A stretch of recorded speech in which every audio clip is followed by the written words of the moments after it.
This week on Rockstar Superhero.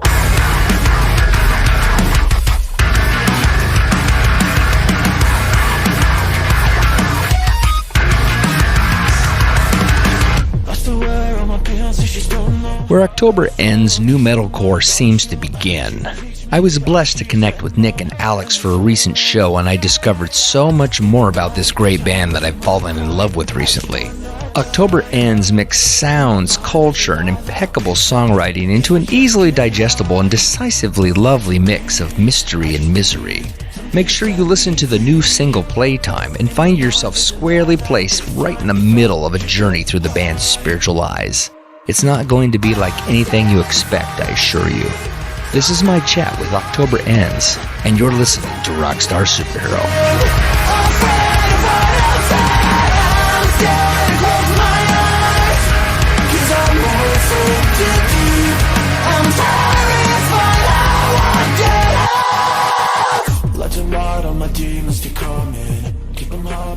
I love how this happens in this day and age, how we can connect online and then how I can say, wait a minute, who's this? And then go off and jump onto YouTube or, dig through social media and really discover a killer band and then beautifully share this moment together. So thanks so much for being here, guys. It's really my honor. I love what you're doing.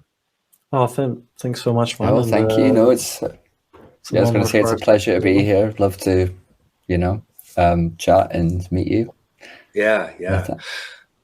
Well, because there's more than one here, we should probably be a little careful. So I'll try to do my best to direct a question directly at a person. Then if the other person has a perspective, please share. Okay. That'll be good so we don't have to worry about crosstalk and all that. Sure.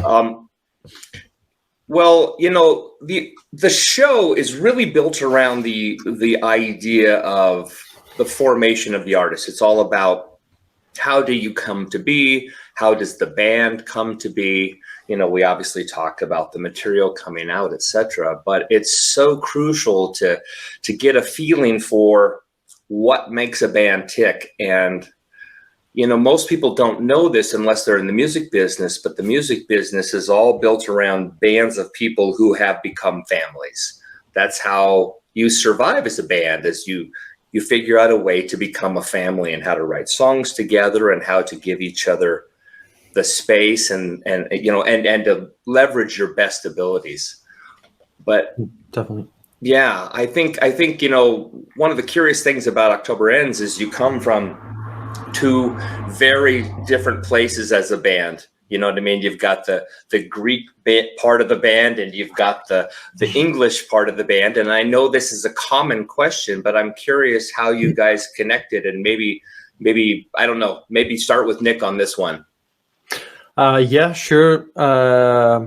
So the way it worked for me, there were a couple of Greek members in the band before I joined. Yeah. I knew one of them. The one that I know is not in the band anymore. He used to be the bassist. Mm-hmm. But he invited me to join October Ends. And him being Greek, and me being Greek as well. Sure. That's I'm not gonna lie, it's a great chance to for me, if that's your dream, obviously, it's great for someone like me to have the opportunity to be able to go in a great country like England and I guess it's a big thing to say, but for me it's a dream coming true. Mm-hmm. So he invited me, I joined. Then I know that Alex, he might want to tell this story himself, but I know that October Ends had asked him to join him beforehand, and he was flirting with the idea, but he only joined after I joined the band. Oh, wow. Yeah. That's amazing. So it's kind of your fault, Nick. It's my fault. Sorry, Alex. I'm so sorry, man. I didn't know it was going to end up like that. Yeah. What did that feel like, Alex, to hear this band and to see this group of people and and to, you know, be invited into something like that? Yeah, well, I mean, for me, it was it's strange because I've known most of these guys for a long time. Mm-hmm. You know, we're based in Newcastle in England, and I've lived here for a while, and I've been in other bands. Like I used to be in another band, it was an instrumental kind of prog band called Alto Stratus, and we played gigs with October Ends. October Ends has been around for a really long time, with different lineups. And yeah, so I started by filling in on guitar for them because they needed a fill-in for a few shows, and, you know, got to know the guys. And yeah, they did ask me to join a few times, but I said no. And yeah, just the timing was right. It was kind of during COVID. I didn't really have a project anymore. Nick had joined the band. They invited me to join, and I really liked the music and the direction they were taking. So I was more than happy to join and contribute. Yeah. You know, it's interesting too, because for me as a new fan, as a new listener to what you guys do, once I discovered it, I started eating it up, right? And I did notice there's this, I mean, we'll get there, of course, but there's definitely been a shift in not just the personality of the band, but the musical personality, the statement that's happening on the screen and through my earphones, right? And I love how that happens, because it's crazy how it takes one or two things, and that means you guys as an example, that, you know, you come into the band and it finally sort of connects the dots for the band and then for the listeners. We finally say, oh, that's the thing I'm looking for. So what do you think is the secret sauce with October Ends? Is it just finally the culmination of the right guys, or is it a change in musical direction? I guess that happened naturally. The shift you talked about, I guess that happened mostly when I joined the band, because I have very different influences from the guys, and being a singer and liking genres that have vocals are like as a main instrument, I guess, because in metal, everything is a main instrument, other than the bass. It's true. Yeah, it's true. So yeah, coming from a background like that, I brought influences that are, I guess, poppier or more R&B, and because I songwrite for the band as well, you could put R&B vocals on top of a heavy riff, but to me it just sounds better sometimes if you just blend an R&B beat or a pop beat with metal, and I guess that's one of the things that makes October Ends unique. But Alex is also a songwriter for October Ends, and he's amazing, and you definitely want to hear his view on it. Yeah. Tell me what your thoughts are, Alex.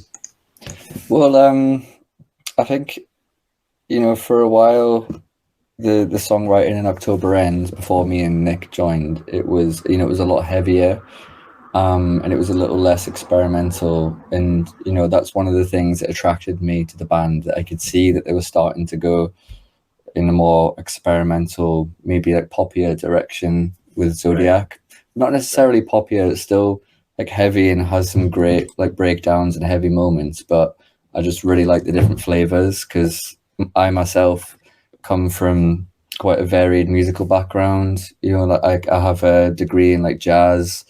I used to play funk and soul growing up, and it wasn't till my later years that I got into heavier music. So for me, it's kind of we have the freedom to do whatever we want, and I love that. That's kind of how I feel we've got to where we are now, and we're really kind of on the right path because we have the freedom to do what we want. And we've got a record coming out, and on that record there's some heavy songs for sure, but we have some pop songs almost. We have like an emo song. We've kind of really experimented a lot more and kind of embraced different genres and trying to blend things together.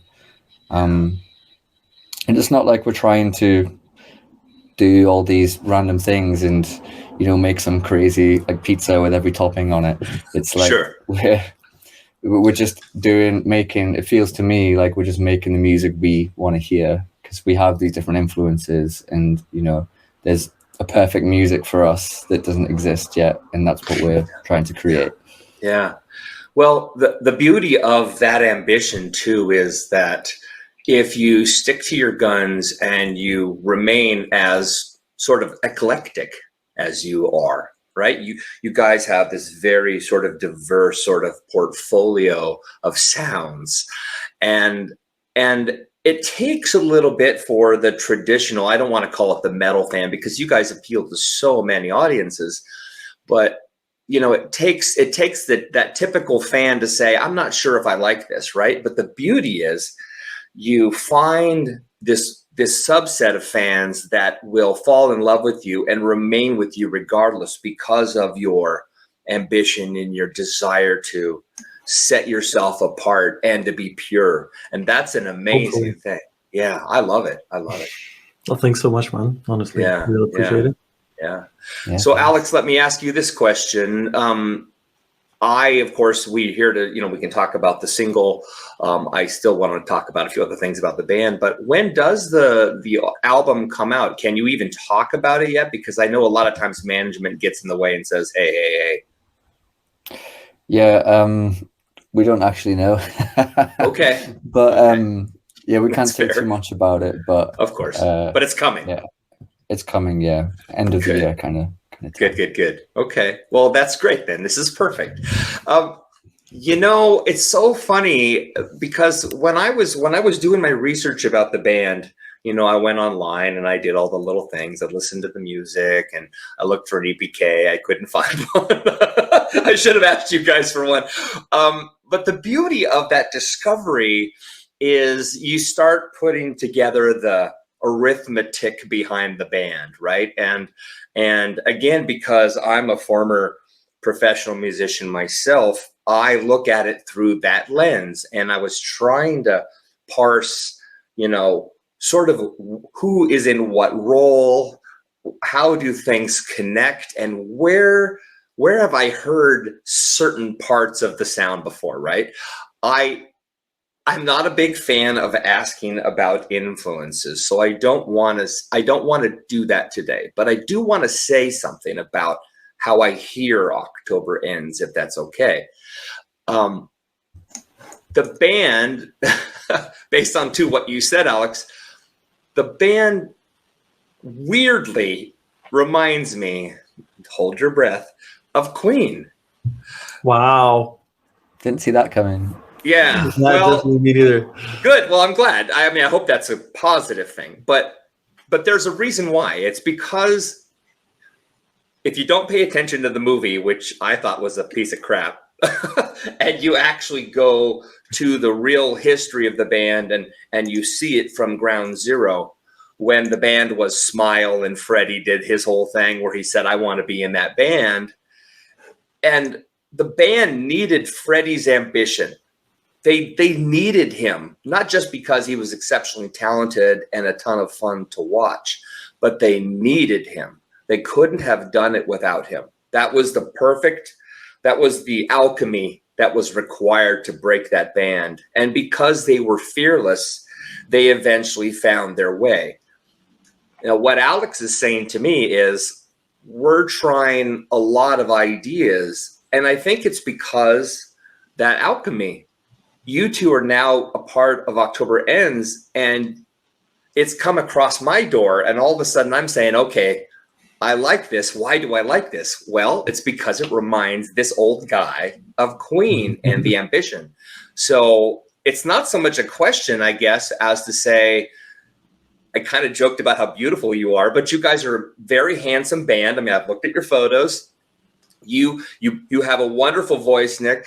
There's so many singers in the band, so you have these harmonies and a dense sound, and you have a very palatable melodic bed that everything sits on.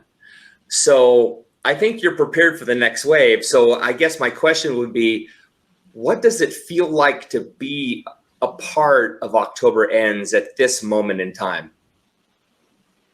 Yeah, first of all, thanks. Like that was a massive like compliment. Definitely didn't expect that about Queen. Yeah. But how does it feel to be in October Ends right now?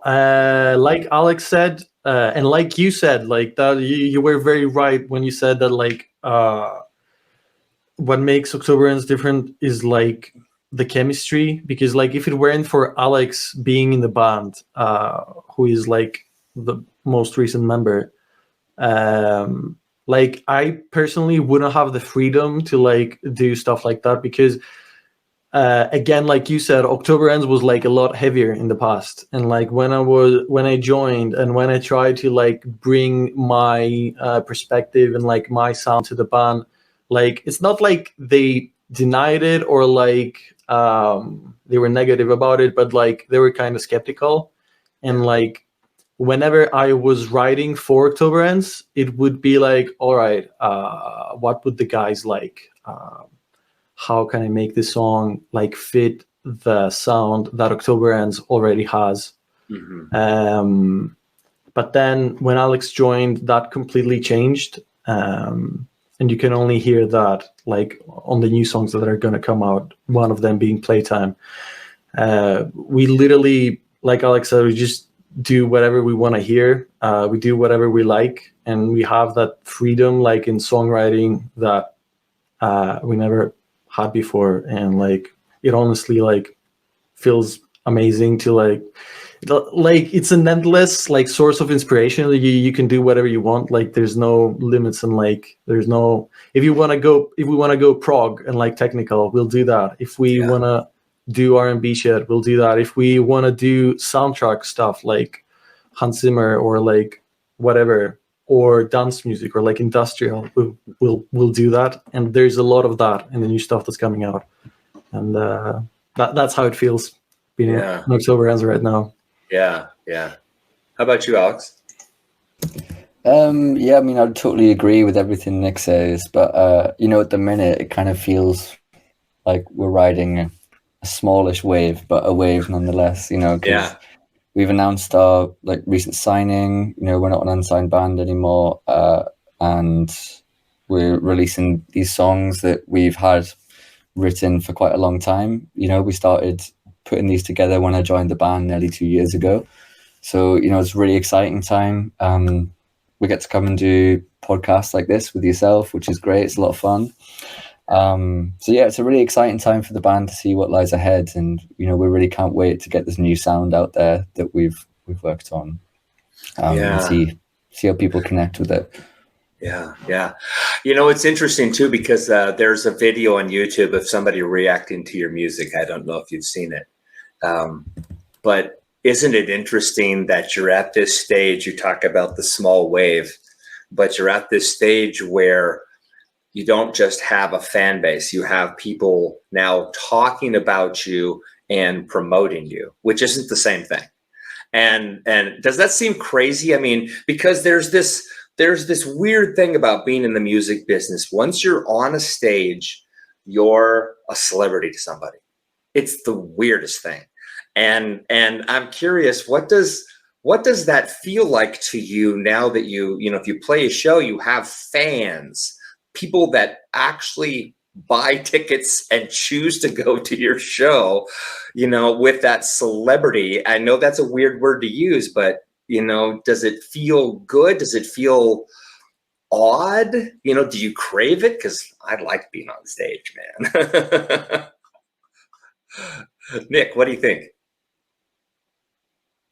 Yeah, to be honest, like we haven't felt like that side of the things yet. Gotcha. I would never call us like celebrities. Sure. I don't know if to some people we are, like, maybe. To somebody you are, I guarantee you are somebody. Well, because they see you on stage, they see you on Facebook, they say, oh, that band has X followers, right? It's all these little things. They don't have 20,000 followers. Does that make sense? No, that is true, yeah. So no, I mean, like, it's definitely really nice to have that, but at the same time, it's not like, I don't feel like we're somebody's, or like we're where I wanted to be yet. Right. So it's like, I definitely enjoy the process, and like, it's definitely great to feel like to have that feedback, to have like people reacting to our songs, people like texting us, saying amazing stuff.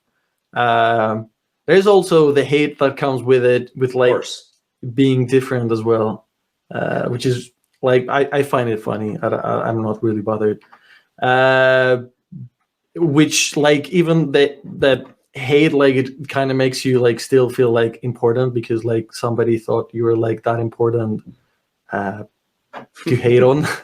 That's true. It's true. Yeah, it's true. But like, we haven't done too many shows yet, which is the main thing we're aiming to do. Like, after the album release, the band has been like kind of inactive on that subject, I guess, for like a while, which is the only thing since COVID. Pretty much. Yeah. No, Alex, I think that's all I had to say about it. Yeah. Well, I would add to that, you know, it is amazing to see the reception and, you know, hear from like fans. You know, there's some people who've done covers of like the new single, and, you know, all these people who our music really means something to them. It just makes me feel so grateful that, you know, something we've created is important to somebody else as well. Because, you know, we make this music, it's very important to us. It's a big part of our lives. And, you know, I wouldn't expect anyone to, you know, connect with it because it's, you know, it's a personal thing, and you can't really expect everyone to like your music. So, you know, when people do and people really appreciate it, honestly, it means like so much to me. And the same goes at like shows. Like, shows are amazing. I love playing our shows, and like the fans that turn out, and like the reactions, and, you know, getting mosh pits going, walls of death, and all that, and all the stuff that comes along with that. Yeah, so much fun. Yeah. You know, it's interesting too, because social media is something, and so I didn't have to deal with that when I was in the music business. That was never a part of my world, right? Again, I'm much older. And, you know, the thing that I found though, as I get older, because I like to be very active on social media, is the best thing to do for artists is carpet bomb. I don't know if you know that term, but the idea being, you say, hey, here's our new single, check it out. And then you never go back to that post again. You're just done with it. And you let the audience have that connection with it, or that argument over it, because the only people that are going to go to your shows are people who are curious about you, or your hardcore fans. Nobody's going to spend the money because they hate you. Right. And so that's, I think, is the key. And not that I'm trying to tell you what to do here, but it is the key to just being happy and joyful and content in what you do. Because, yeah, as you guys experiment, you know, the process of creation is intense, and you guys get to say what you want to say. You just get to, and the chips will fall where they're going to fall. Right. Yeah. It's a great way to look at it. Yeah. So all that being said, I know we'll get to the single here, but I want to ask one more question about being a musician. Is do you consider your musical abilities purely a gift, or do you see them as a bit of a curse as well? And I won't go on this too long, but the thing that I've always noticed is that every musician I know who is exceptionally talented has more than a little bit of crazy in them, right? There's a weird obsessive compulsive nature to a musician that has something to say. And I'm curious how you've managed that over the course of your short career so far. So maybe you start with Alex this time. What do you think about that? Is music Is your skills a blessing or a curse, or both? Well, I guess it's a good point, because it's like, it's a trade, really. In my mind, it's a trade, because to get these abilities that I have, I've had to spend like loads of time practicing and like learning, and I spent like loads of my teenage years like not going out and meeting friends, and being in the house like practicing scales and stuff. For sure. So I don't know whether I'd call it. I mean, I've always looked at it that way. I guess that talent is maybe a thing, but I don't believe in raw talent as much. I've always believed that if you put in the work, you'll get the results. And that's kind of how I felt about developing my musical abilities. So I'm not sure if it is a blessing or a curse. Yeah, I do feel very lucky to have had the chance to like study and get better at music. I spent 3 years studying music at university, and I don't have like any money to show for that, but I have some great abilities that I gained and I wouldn't have got if I didn't otherwise. So if I was thinking about where I am now, it's definitely a blessing. I've done a lot of work to get here, but now I've done that, I don't have to put in as much work anymore, be too obsessive. I kind of have these abilities and I'm able to use them to kind of songwrite and do October Ends. Right. Well, I think too that you're not going to have any issues developing from here, because you already understand the commitment and the process. That's not easy. So I understand that. Yeah. How about you, Nick? How do you feel? Yeah, it's a really interesting question. I definitely see it as both a blessing and a curse. And what I mean by that is, like, for me, music is like the thing that I probably enjoy most in my life, and it's the thing that I even now that like we are kind of experiencing, like we're not like 20 years old anymore. Music is still like consuming me, and like it's the thing that I spent the most time doing during the day. And in a way, it is a curse, because like doing so much of the thing you love, like it has like some weird side effects that I don't know if I can explain. Like, please let me know if I make sense to you. For example, like when I write a song, like the creating process for me of coming up with a new song is like, I love it. Like I could spend like 5 days not going out of my room, just recording, like finding new sounds, coming up with melodies, lyrics, whatever.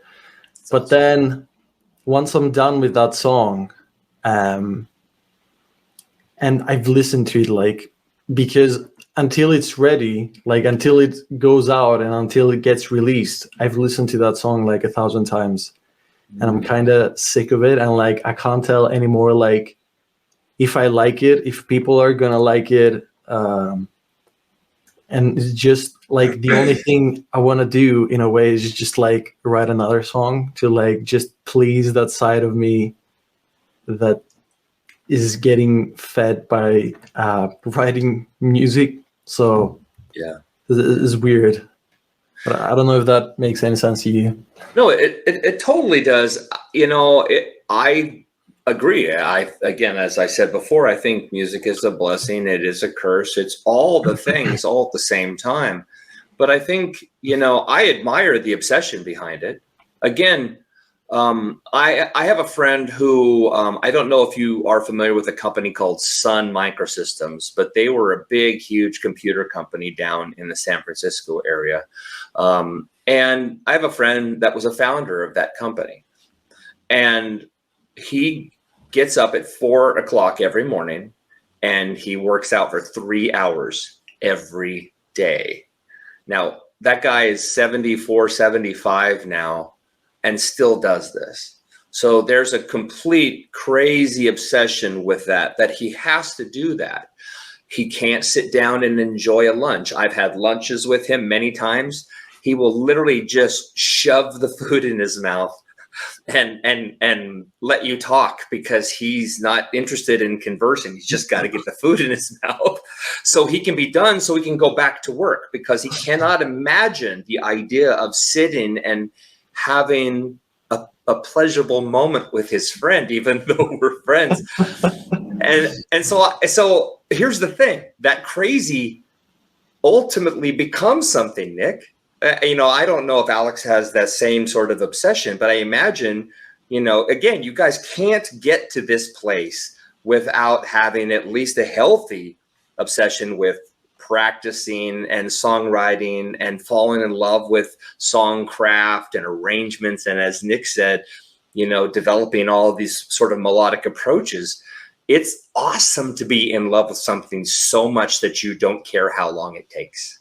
That's an amazing thing, and maybe the best part of this interview, because you're telling other people this is how you do it. Because I'm telling you guys, from being much older, it is how you do it. How you're doing it is how it works.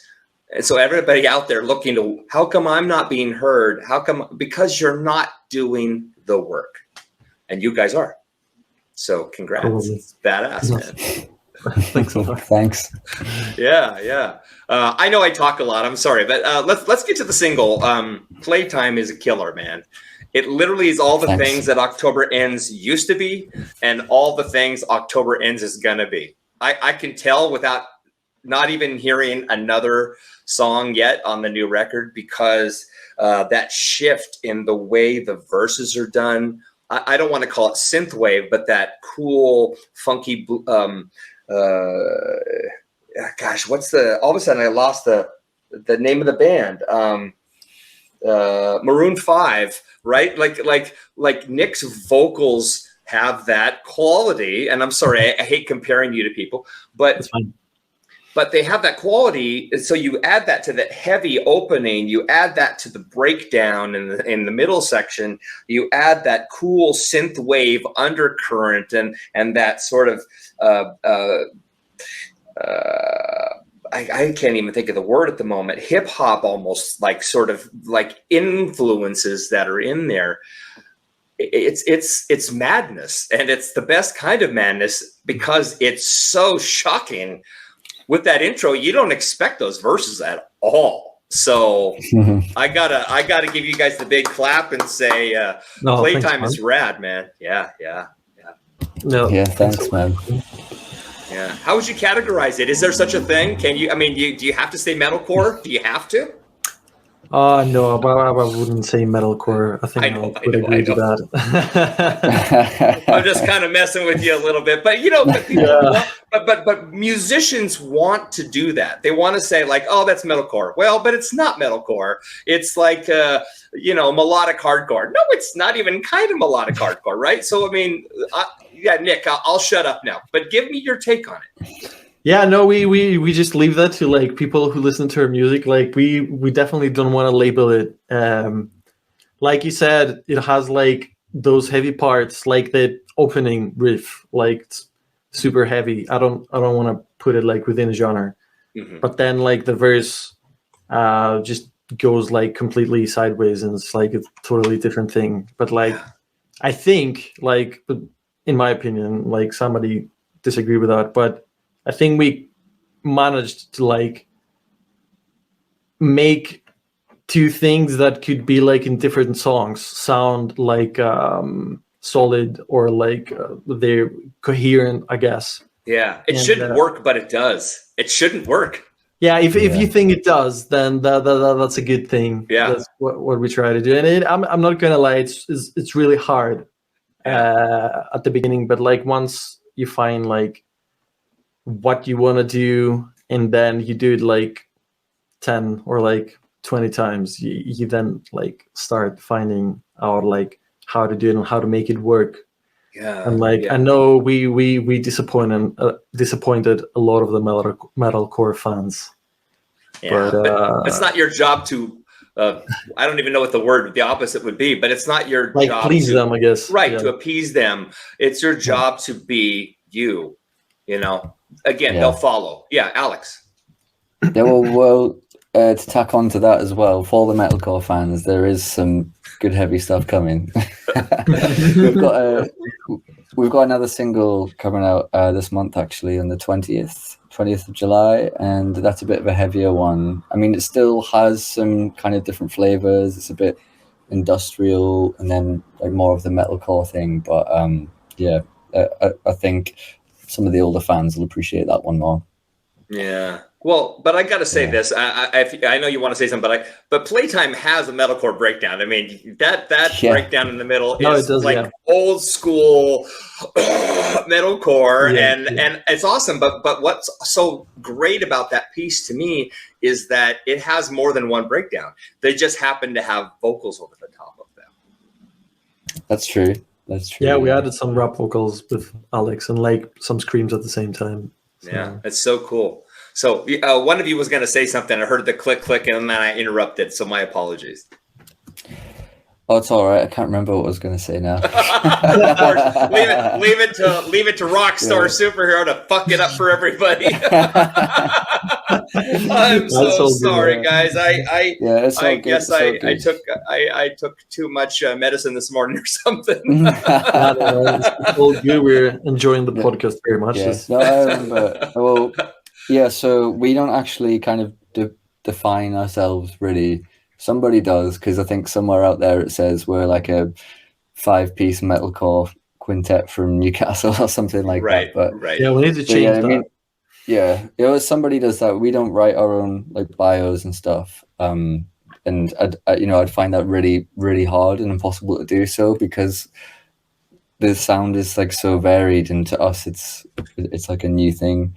I mean, whenever we're like posting on Instagram and all that, we use the metalcore hashtag, but that's sure. You got to draw those listeners in, right? I'd call it vibecore. Vibecore. That's not bad. I like that. Yeah. Yeah, but we love bands. We love bands like Bring Me the Horizon. They're one of my favorite bands, and we could say they're an influence. And I love how bold they are. That's one thing I admire about them, is that they're doing these records where everyone sounds different, and they're not afraid to do like an album that doesn't have a breakdown after they've had some really like heavy shit. Yeah.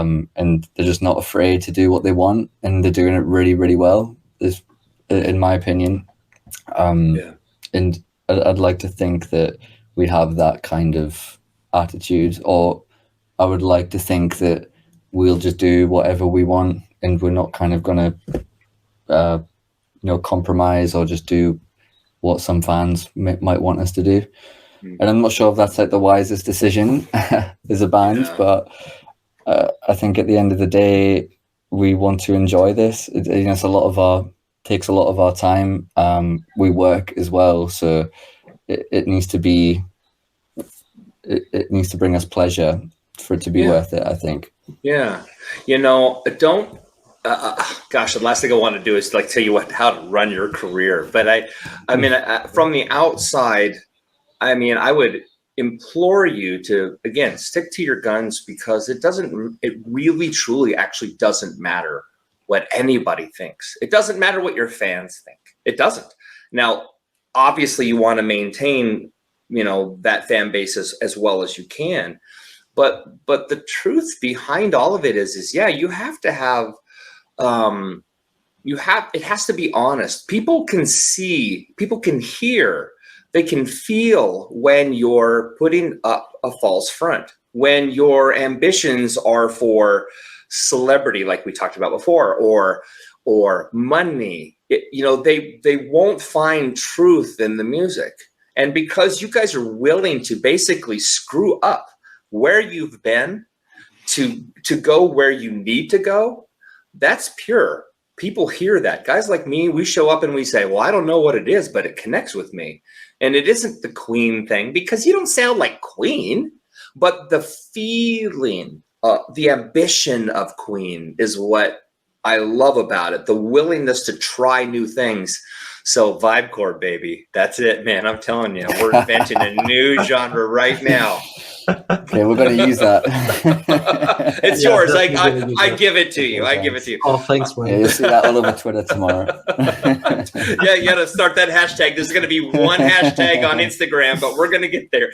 I want to ask a little bit more about Playtime, if I can. Yeah, of course. One of the parts of my, not so much my show, but my relationships in the music business are built around mental illness, mental health, mental wellness, overcoming. And I had read something in my studies about Playtime that that you're addressing bits and pieces of everything, the world state, mental crisis, etc. And I was curious. I'm assuming, Nick, you wrote the lyrics for Playtime, and maybe you didn't, but could you tell me a little story behind the song, because I suck at hearing words sometimes. Yeah, sure. I wrote majority of it. So Playtime does have to do with mental illness issues, but like in no way we're not advising people how to like get over them or anything. Like Sure. if it does help someone get over it because like it resonates with them and they know that they're not alone, then that's good. But we're nobody to like give advice about mental health. But what Playtime is about is a person who's going through a phase where he's using, he's an addict. It's mostly about drugs and like substances like painkillers or like weed or anything similar to that. And the phase he's going through is the phase where he realizes that obviously drugs are harmful to him, but at the same time he's in no place to like battle his addiction. So what he decides to do instead is to just go with it, just accept that he can't fight it and like just try into his like own misery, find a way to enjoy himself. And like the music video has a lot of like allegories which have to do with the lyrical content, which are, for example, like the people with the masks are symbolizing the person's like inner demons, for example. Gotcha. And I don't know if you've seen, but like for example, in the verses, like I'm tied with a noose. Yes, I did notice that. Yeah. A little dark. Yeah, dark vibes, definitely dark vibes. George is handcuffed and the other singer, and then Michael, before the breakdown, he's like tied as well. These all mean and are trying to show how we are tied to our demons, which in this case is drug abuse. And right. abuse. So Playtime isn't a good thing. So I mean, overcoming is a good thing, obviously. But I mean, really, the song is about playtime with quotes around it being, these are all the things you're doing to kind of keep yourself, because at least you have that, you think that's good for you, but none of it's good for you, right? Yeah, exactly. No, you realize that it's not good for you, but like you also like kind of, and again, we're not advising people to have fun with drugs, but like this is life. Like people go through phases where, or like they never get out of it. Some of them, I luckily did, but a lot of friends of mine haven't. And Playtime is just about going through that phase, and it shows like just the darkness of it, but like tries at the same time to be like, you know, like there's some fun moments. Yeah, Alex. Yeah. I was going to add, what I think is really interesting about the story of Playtime is it's not like your normal story where there's a protagonist and this guy who's addicted overcomes it. It's kind of about the opposite, about the kind of sad side that does also happen, where people can't overcome the demons or their addiction or the things they're struggling with, and they just give into it. And that's what the song is really about, is giving into these addictions and things you shouldn't be doing that contributes and are kind of maybe even we're really closely tied together with mental health and anxieties and all kinds of things that people struggle with and we've struggled with in the band in the past. And like Nick says, he has friends. I have some friends likewise who kind of haven't really got out of that phase, and it's sad. It's sad to see. Yeah. I mean, I love it, and I appreciate that you guys are brave enough to do it. It may not feel like it's brave, and maybe a listener is rolling their eyes right now, saying, "Oh, brave," talking about the ill effects of drugs, but no, duh. And yet, as humans, we keep going back there, right? Because it's easier to get caught in the mire and to remain there than it is to do the work to be healthy. Yeah, it is so hard to be mentally fit and healthy because it requires activity. And most people, this again, I'm not a mental health professional or anything, but most people I know who are struggling with something allow that struggle to be a huge part of their life. They give it power versus understanding it exists and doing everything they can to shut it down. They allow it to overwhelm them so they can say, see, my life is awful. Don't you feel sorry for me? And yeah, that's very true. And I've done that. I know. So I'm throwing myself under the bus. I've done that when I walked through a period of depression, and that's exactly what I did. And everybody's like, Rob, shut up, dude. You've had an awesome life and you're being a little bitch. and so, yeah, to people listening, please just know there's hope. But that's why the band's put this out there for you. They've done this for themselves and for you. I hope it touches you because it's a great piece of songwriting. It's a great kit. Thanks a lot, man. I honestly appreciate it, and yeah, definitely agree to what you said. Yeah. Do you guys, when you look at yourself, you're still very young. Do you like who you've become? Do you like the place you're at in life, or and do you feel like you have a long ways to go? Good question. I mean, yeah, personally, I kind of like where I'm at right now. I'm 27, late 20s. I've kind of done a lot of exploring, and I feel like I've had a lot of transformation in the last few years in my 20s to get somewhere where I'm quite comfortable and happy in myself. But I do feel like there's a lot of growing to happen, and a lot of my growth now is tied to October Ends because it's very consuming. I love it, but like you say, it is a blessing and a curse in a way, and but I think I'm growing through the band at the minute, and taking things as they come, and I think there's a long way for me to go personally.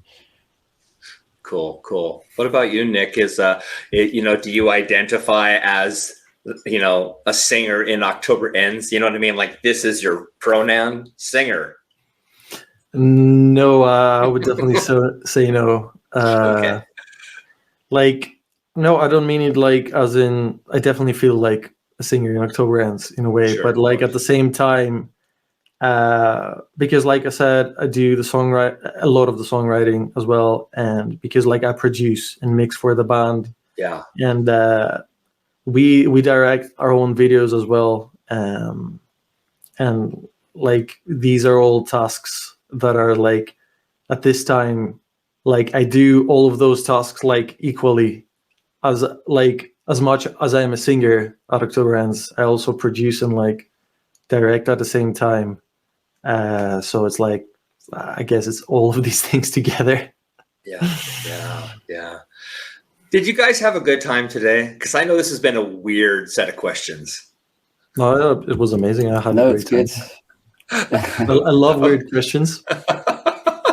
Well, I know I'm kind of poking the mental health beehive, and whatnot, and sort of figuring out what makes you guys tick. But I guess my last question would be, what do you want from the world? I remember when I was young and I'm not gonna lie, I wanted to be famous. I wanted to be rich. I wanted to be a celebrity. I wanted all the things I saw on television. I wanted that. And in a weird way, even though I never had those things, I still probably want those things because for some dumb reason, I've programmed myself to think that those are things I'm missing out on, right? So for each of you, if you don't mind, and we'll start with Nick, what do you want from the future, whether it's October Ends or just for yourself? What are you looking to achieve? That's a really tough question. Well, I don't know if it's gonna sound cheesy or stupid or whatever. Like, I definitely see my future with October Ends because, like, to me, music and October Ends is like one of the most important things right now. Sure. But at the same time, like all I want to do in my life is just like be happy and like just find a peace to like live with. Mm-hmm. Which, like, if I go down the road with October Ends, like, fingers crossed, being successful in that, it's probably not going to be too peaceful, but different kind of that's peace, my then. aim. Yeah, that's my aim, at least. Sure. Do you think it's attainable though? I mean, peace is a tough one just in general. Like, it's hard to be married. It's hard to be friends. I mean, it's hard to be human. So is peace even attainable for you, let alone, the grand vision of your future? That's a tough one. It's like, it's never going to be just like peace alone. I guess peace is like momentary, but at the same time, like, if you manage to have like peace most of those moments, like, that's the achievement that I'm going for, I guess. That's cool. Yeah. Okay. So I got to hear Alex's. Okay, well, yeah, for me, I guess there's two parts to like what I want from life, I guess. One is, I want to have like some good times. I want to have some good times along the way for sure, and like do things that are going to be great memories, make great memories. I'm not really like aiming. I don't think aiming to be happy is like a good thing to aim for, because it's not really something you control, and your baseline of happiness is just always going to change, and there's always going to be lows and there's always going to be highs, and it's not really something that drives me too much. But what I do want to do is just achieve like great things. I want to achieve things that will, I'll be proud of, or have like a purpose that I'll have something to show for in like years to come. So for example, with the band, I really want to, take it as far as we can get it, and, right, kind of, leave something with that behind, hopefully. And, I'd like a family someday. So yeah, I like to have a life full of stuff. And as long as I have a purpose and something I'm working towards, I'm happy with that. I don't have anything like specific. Like, I'm not saying in 10 years I want to have done this and that, but I do want to, feel like I'm moving towards a purpose and have achieved some things.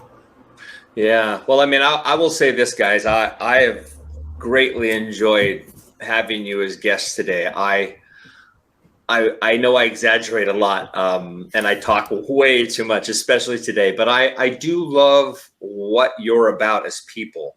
And I think the beauty of who you are and how you've sort of figured yourself out, at least at this stage, right? Knowing that there's always more to figure out. But you guys are incredibly wise, very mature, sweet-natured. Yeah, kind of. But you are those things. I mean, and look, we're never going to stop growing, man. There's always something new to learn. But, you guys have figured out the purpose thing, because what you figured out, and it took me forever, is people are your purpose. What you do for others ultimately comes back to you in the form of something, right? Whether it's you've hurt somebody's feelings or you've helped somebody. But the point being is if you're constantly seeking ways to inspire and keep yourself happy in that process of inspiring and trying something new and leading, everything you ever want is yours, because you guys, again, you're pure. And that's a lovely thing. And it's a great honor for me to know you. And I hope we can stay connected, because holy crap, man, you guys are badass. So thanks. No, man, thank you. Thank you so much for having us. Yeah, thanks a lot. It's been a really great chat.